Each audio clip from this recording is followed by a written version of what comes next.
Cinema ಏನೋ ತುಂಬಾ ಚೆನ್ನಾಗಿದೆ. ಸಿನಿಮಾ ಹಿಟ್ ಆಗ್ಬೇಕು ಅಂದ್ರೆ ಒಳ್ಳೆ ದೊಡ್ಡ ಸ್ಟಾರ್ ಇರ್ಬೇಕು.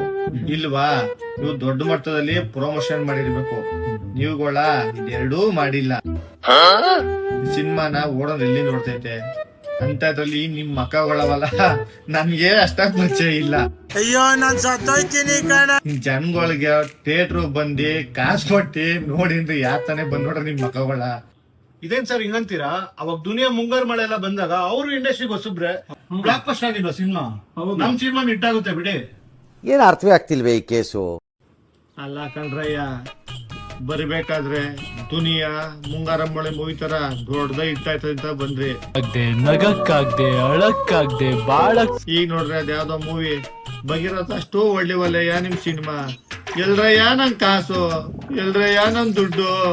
ಸರ್ ಬರುತ್ತೆ, ಬಂದೇ ಬರುತ್ತೆ. ನೀವೇ ಹೇಳ್ತಿದ್ರಲ್ಲ, ಹೊಸಬ್ರು ಸಿನಿಮಾ ಥಿಯೇಟರ್ ಅಲ್ಲಿ ಇಟ್ಟಾಗ್ಬೇಕು ಅಂದ್ರೆ ಲಕ್ಷಾಂತರ ರೂಪಾಯಿ ಖರ್ಚು ಮಾಡಿ ಪ್ರಮೋಷನ್ಸ್ ಮಾಡ್ಬೇಕು, ಫೇಕ್ ಫಿಲ್ಮ್ ಮಾಡಿಸಿ ಜನಗಳನ್ನ ಸೇರಿಸಿ ಹೌಸ್ಫುಲ್ ಅಂತ ಬೋರ್ಡ್ ಹಾಕ್ಸಿ ಅದನ್ನೇ ಕ್ರೇಜ್ ಹುಟ್ಟಿಸ್ಬೇಕು. ಅದಕ್ಕೆಲ್ಲ ನಮ್ಮ ಹತ್ರ ದುಡ್ಡೆಲ್ಲಿದೆ sir.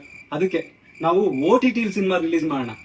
OTT-ಲಿ Dia love mocktail blockbusters ಆಗಿತ್ತು. ಅದೇ ತರ ನಮ್ ಸಿನಿಮಾ OTT-ಲಿ ಬ್ಲಾಕ್ ಬಸ್ಟರ್ ಆಗುತ್ತೆ. ನೋಡ್ತಾ ಇರಿ ಸರ್. ಇಷ್ಟ ದಿವ್ಸ ಹೊಸಬ್ರು ಸಿನಿಮಾನ ಥಿಯೇಟರ್ ಯಾರು ಬಂದ್ ನೋಡ್ತಾ ಇಲ್ಲ ಸರ್ ಅಂತ ಅಂದ್ರೆ ಸರಿ.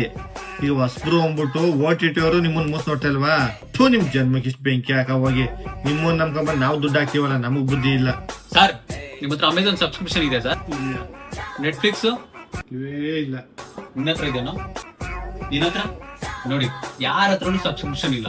ಅದೇ ನಮ್ಮ ಯೂನಿವರ್ಸಲ್ ಯೂಟ್ಯೂಬ್ ಅಲ್ಲಿ ಬಿಟ್ರೆ ಎಲ್ಲರೂ ಫ್ರೀ ಆಗಿ ನೋಡ್ಬೋದು. ಸಬ್ಸ್ಕ್ರಿಪ್ಷನ್ ಬೇಡ, ಏನು ಬೇಡ. World wide universal blockbuster ಆಗುತ್ತೆ ಸರ್. ಯೂಟ್ಯೂಬ್ ಅಲ್ಲೆಲ್ಲ ಫ್ರೀ. OTT-ಗಿಂತ ಇವಾಗ ಎಲ್ಲರೂ ಯೂಟ್ಯೂಬ್ ಅಲ್ಲೇ ಜಾಸ್ತಿ ಫಿಲ್ಮ್ಸ್ ನ ನೋಡೋದು. ಜಾಸ್ತಿ ಜನ ನೋಡ್ತಾರೆ ಅಂತಲ್ಲ, ಅದನ್ ಬಿಟ್ರೆ ನಮ್ಗೆ ಗತಿ ಇಲ್ಲ. ಬಿಡಿ ಬಿಡಿ, ಅದೇನೇನ್ ಬಿಡ್ತೀರ ಬಿಡಿ, ಅದು ಒಂದಾಗೋಗ್ಬಿಡ್ಲಿ. ಕಣ್ಣಲ್ಲಿ ಇನ್ನೀ ಏನೇನ್ ನೋಡ್ಬೇಕೋ ಕಾಣೆ.